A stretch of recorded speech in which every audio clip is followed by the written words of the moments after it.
Igreja de Colossenses, uma igreja ameaçada pela heresia, é a temática de hoje. Vamos em 2 Pedro 2:1.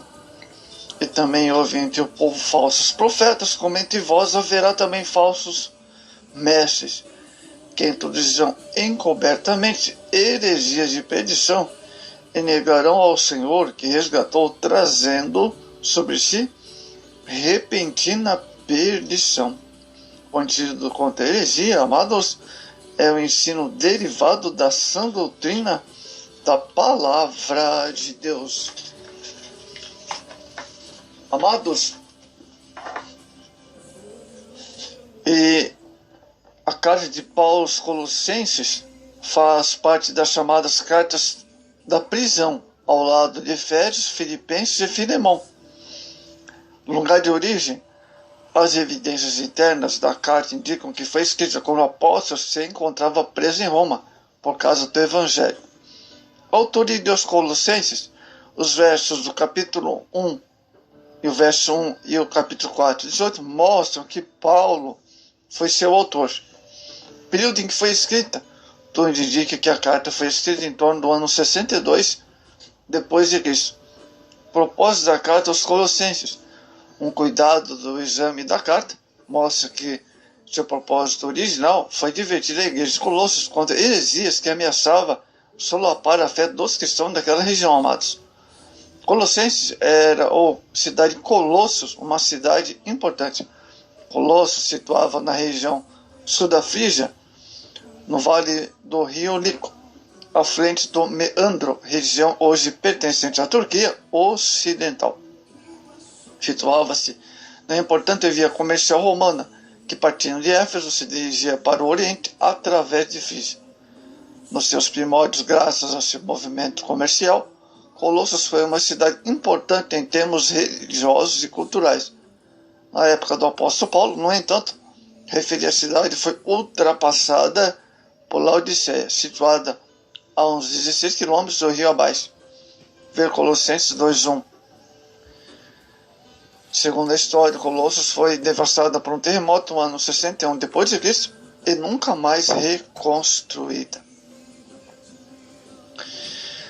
Amados, a igreja em Colossos, sua fundação não se sabe ao certo quando a igreja de Colossos foi fundada. O livro de Atos, que relata as viagens missionárias de Paulo e seus auxiliares, não registra nenhuma visita daquela comunidade. Epáfras, natural de Colossos, amados, discípulo colaborador de Paulo, é apontado como fundador da igreja. Veja Colossenses 4, 12 e 13. Como o evangelho chegou aos Colossos? Tudo indica que o apóstolo Paulo providenciou a evangelização dos colossenses a partir de Éfeso, num período prolongado de seu ministério nessa cidade, tempo que ele se dedicou a evangelizar a província da Ásia por aproximadamente 3 anos. Atos 19, 10. Amados, as heresias colossenses. Primeiro, gnosticismo. Trata-se de uma filosofia herética de cunho religioso, que se propõe a explicar todas as coisas por meio de gnosis, conhecimento. São dogmas do gnosticismo. As falsas teorias da emanação, a queda, a redenção, mediação exercida por inúmeras potências celestes entre divindades e os homens. Relaciona-se ao gnosticismo com a Cabala, ou neoplatonismo, e as religiões orientais. Diferentes e sutis modalidades do gnosticismo continuam a surgir com roupagem religiosa através dos tempos, enganando muitos, inclusive gente de cultura importante. Hoje as versões modernas dessa heresia são difundidas através da teosofia e da logosofia e de movimentos assemelhados, como é o caso da Nova Era ou Era de Aquário. Essa heresia muito perturbou a Igreja de Cristo no período dos primeiros séculos da era cristã. O gnosticismo é combatido e refutado em pelo menos 8 livros do Novo Testamento. Colossenses 1, Timóteo 2, Timóteo e Tito, as cartas pastorais, 1 João, 3 João e carta de Judas. O gnosticismo colossense é a seguir exposto em resumo como prevenção para a igreja atual, em vez de que ele continuar a existir no mundo, sob diversas formas de corrupção da doutrina bíblica. Nós também apresentamos ensinos totalmente que são falsos concernentes a Deus, ao mundo visível ou invisível, ao homem e sua constituição, seu destino e seu futuro. Vejamos o gnosticismo, vamos ver culto aos anjos, Colossenses capítulo 2, verso 15 ao 18. Segundo o comentário bíblico pentecostal, o grupo de hereges colossenses enfatizava a adoração de anjos, chamado principados, potestades, etc. Os gnósticos deram grande ênfase a pretensos seres angelicais, a que chamava de aeons, os quais, segundo eles, seriam emanações de Deus. Eles adoravam os anjos e os consideravam mediadores, salvadores. Para eles, Cristo não passava apenas de um aeon. O apóstolo Paulo combateu esse ensino em sua carta, como se vê nos versículos 13, 15 e 17 do capítulo 1, capítulo 2, 9, verso 10, 15, 18 e 19, que serão estudados mais adiante. Em nossos dias, amados, inclusive no presente momento, vê-se o culto aos anjos está em moda. Infelizmente, em alguns lugares que se diz igreja, que se declara evangélica, está havendo uma herética supervalorização de pessoa e do papel dos anjos. Terceiro, negava a supremacia de Cristo. Para eles, Cristo não era o verbo divino encarnado. Para os gnósticos, é a carne inerentemente má. Logo, não faria sentido um aeon, ou um espírito, continuar-se com a matéria tornando-se carne. Negava-se a encarnação de Cristo como mediador entre Deus e os homens. Olha só, hein? Que terrível. Preparava assim o terreno para o surgimento do anticristo. Meu Deus, olha. Carta de 1 João, capítulo 4, verso 3. Negava o papel salvífico de Cristo como único redentor, humanidade perdida no pecado e na incredulidade.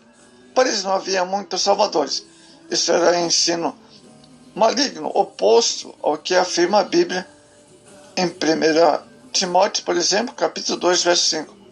Paulo, inspirado pelo Espírito Santo, defendeu a fé cristã através de textos da carta, como no capítulo 1, verso 13 ao 23. Ascetismo, capítulo 2, verso 16 ao 23. Doutrina antibíblica que valoriza a vida moral e espiritual ascese em detrimento das coisas materiais. Para os gnósticos, toda a matéria deve ser de alguma maneira destruída, inclusive o corpo humano. Olha só, hein? Que heresia. Assim, havia dois caminhos que levavam a essa destruição da matéria. Um seria através da ascese, que ensinava a abstinência de determinados alimentos, e o celibato. Outra seria através de um procedimento oposto à licenciosidade. Apregoavam aqueles hereges, quanto mais o homem participar coisas ilícitas, como bebedeira, vícios, escravizadores, destruidores, melhor para a destruição de si próprio. Isso não traz qualquer prejuízo espiritual. Olha só o que eles falavam. Ao que tudo indica, os gnósticos e colossos escolheram a via da ascese, ou da abstinência dos alimentos, do casamento para santificarem. Olha só, hoje muitas pessoas, por ignorância ou ensinos pervertidos, adoram esse tipo de comportamento, mesmo em certas religiões. Amados,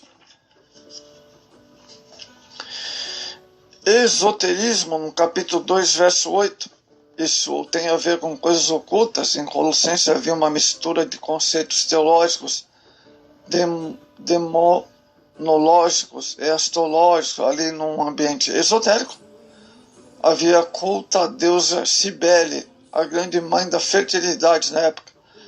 O termo estoecheia, que eles usavam, incorpora o sentido desse misticismo dos gnósticos, elementos animados da natureza.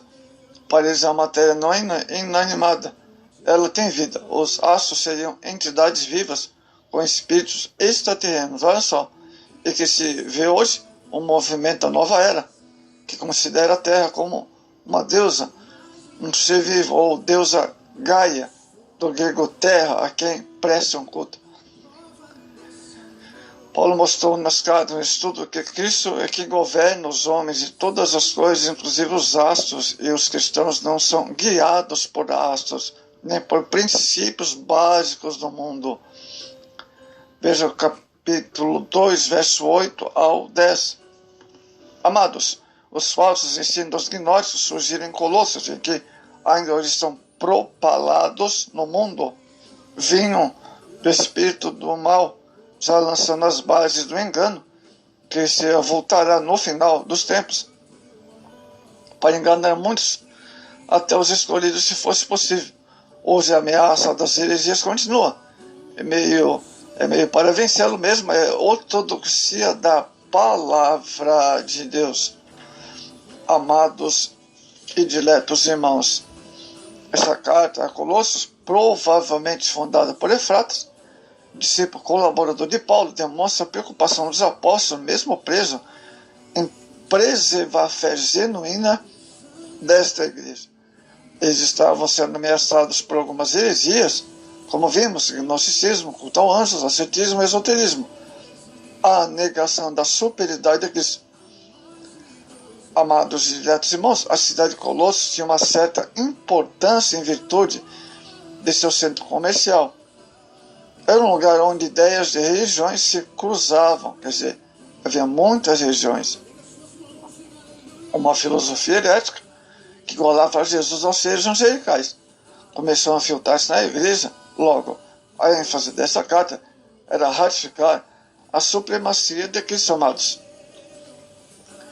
A carta foi endereçada aos irmãos fiéis em Cristo que estão em Colossos, isto é, congregação de crentes da cidade de Colossos. Naquele momento era uma cidade tamanho modesto da região centro-sul, Vale Líquido da província romana.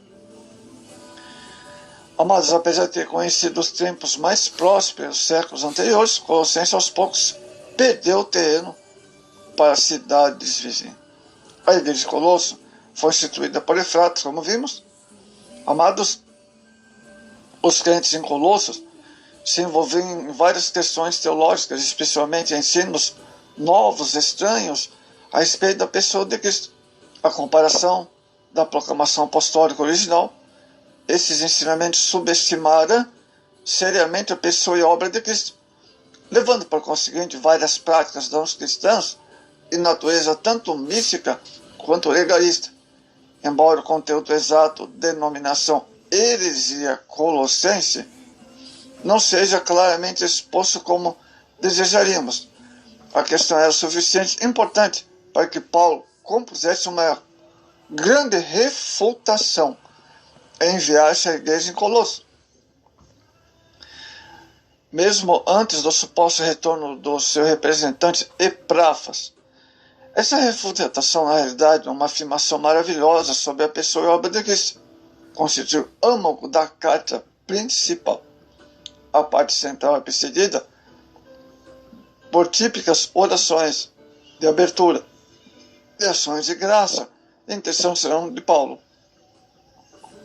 Então, amados, o foco central da carta aos Colossenses era realmente combater as heresias que ameaçavam a igreja de Colossenses, amados. Então, nós abordamos aqui ensinos a respeito das heresias, para que tenhamos uma visão do livro e também uma ideia de heresias que ameaçava a igreja de Colossos.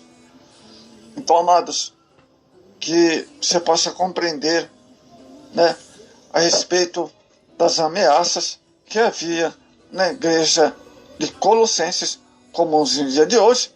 Devemos estar atentos também pois as heresias têm ameaçado entrado em determinadas denominações.